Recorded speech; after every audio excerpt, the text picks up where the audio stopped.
Unless you've been pulling a David Kahn and willfully turning a blind eye to talent, you're probably aware that the 2018 class for the NBA draft is Peter O'Toole level loaded. This class is laden with multiple legitimate candidates to be multiple-time All-Stars, and a few of those with the potential to ascend to All-NBA level and possibly compete for an MVP. One of the guys at the front of every discussion and at the top of every draft board is a kid named Marvin Bagley III from Duke University. It's very possible that Bagley is the best player that we've seen in college basketball since Anthony Davis. Bagley choosing to be a Blue Devil was a case of the rich getting richer because their front court cupboard was hardly bare. They'd already signed Wendell Carter, a guy who was widely considered to be the best back-to-the-basket scorer in the class, and another probable top 10 pick.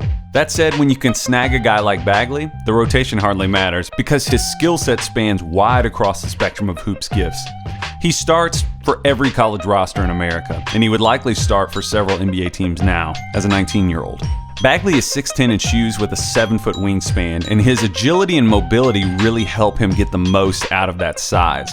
Wingspan-wise, he's not in the realm of Porzingis, Anthony Davis, or Giannis, but this will affect his game in some ways that we'll discuss in a bit. He weighs in at about 235 pounds, and he has a real fluidity to his gait. He glides up and down the floor pretty effortlessly for a big guy, and there's no trace of that plodding motion that you see in a lot of injury-prone guys.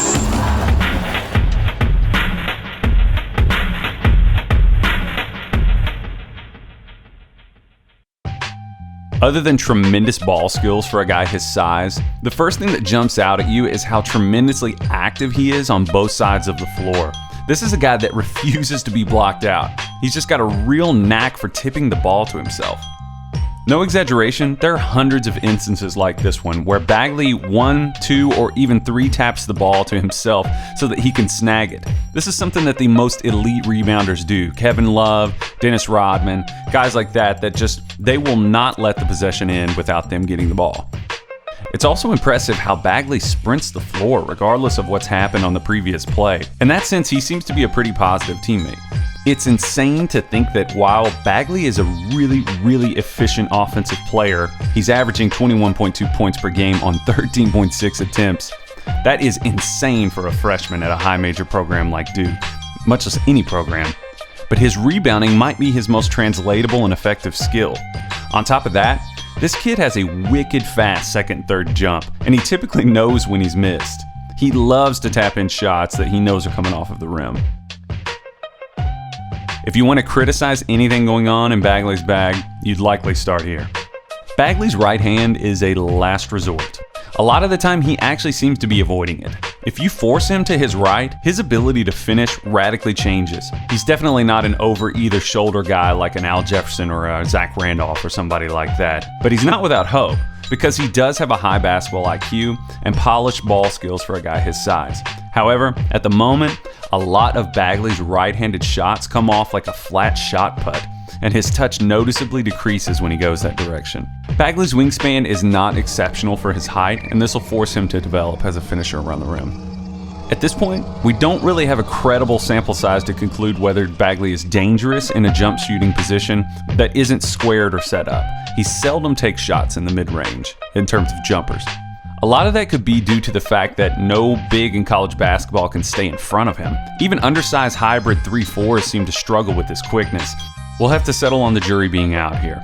That said, for the activity that Bagley provides under the rim and the alarming efficiency that he plays with, his shot mechanics are strong. He already shoots the 3 better than the other players that he's compared with.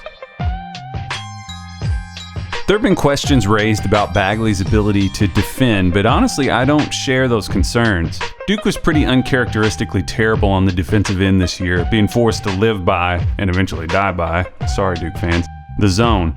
I don't know that I would single Bagley out though as the main culprit. His defensive footwork does need to improve, but the more I intentionally watch young players in this sense, it's rare that an 18, 19, 20-year-old is ready to defend at the NBA level anyway. I mean, like, it's super rare. Does he have the tools to become a solid defender? Yes, I think he does. He's so quick off of his feet that it does compensate for some of the wingspan deficiencies that he has. And his advanced footwork on offense leads me to believe that he does have a high positional intelligence that could translate to defense. To me, the most encouraging aspect of Bagley's ceiling going forward is the fact that his development will not involve the trimming of some daunting bad habits. This is a 19-year-old that stayed consistently in the top 5 in individual efficiency for an entire season, against really good competition too. If you consider the baseline of his skills as they stand, it's hard to imagine him not improving at finishing with his right hand or becoming a dangerous jump shooter in pick and rolls. This kid has no real delusions about what he does well, and that's something that is really encouraging to see in a high-level prospect. He can make threes, but you don't see him floating around the perimeter. He can handle the ball, but you don't see an inkling of that my turn or I'm gonna cook this guy, and those plays lead to turnovers. It's just my opinion, but Bagley could be an all-NBA level talent. It'd be surprising to me if he wasn't a multiple-time All-Star in his career. His touch around the rim, his otherworldly ability to end possessions, keep them alive, and his ceiling as a pick-and-pop shooter make him a fantastic option as a small ball 5 in some lineups. Bagley is an active ingredient in just about all the situations that are going to be at the top of the lottery. If the Suns find themselves at the top, you would think that they'd be picking between 2 hometown guys, in DeAndre Ayton, who was playing for Arizona, and obviously Bagley, who is from Phoenix actually. The deciding factor for me, if you're picking between these 2 guys, is consistency. Bagley always shows up. He loves big stages. He goes hard all the time. He always runs. He has that unmistakable, I will destroy you and anyone you have ever loved instinct. And he's not prone to having sleepy halves or games. Is Ayton more offensively talented than Bagley? Probably. Ayton eclipses Bagley in some key areas, but those areas are moot if he continues to periodically let the spirit of Derek Coleman possess him and become disinterested in playing hard. So which do you bet on? Do you bet on DeAndre Ayton shedding those stretches of disinterest? It's possible that he gets pissed and becomes one of the best bigs in the NBA, but it's also possible that he doesn't. To me, it's way less of a gamble to pair Marvin Bagley with Devin Booker and Josh Jackson, for example, and build your franchise for a bright future. He's the safest bet in the draft, in my opinion, and I think he should go number 1.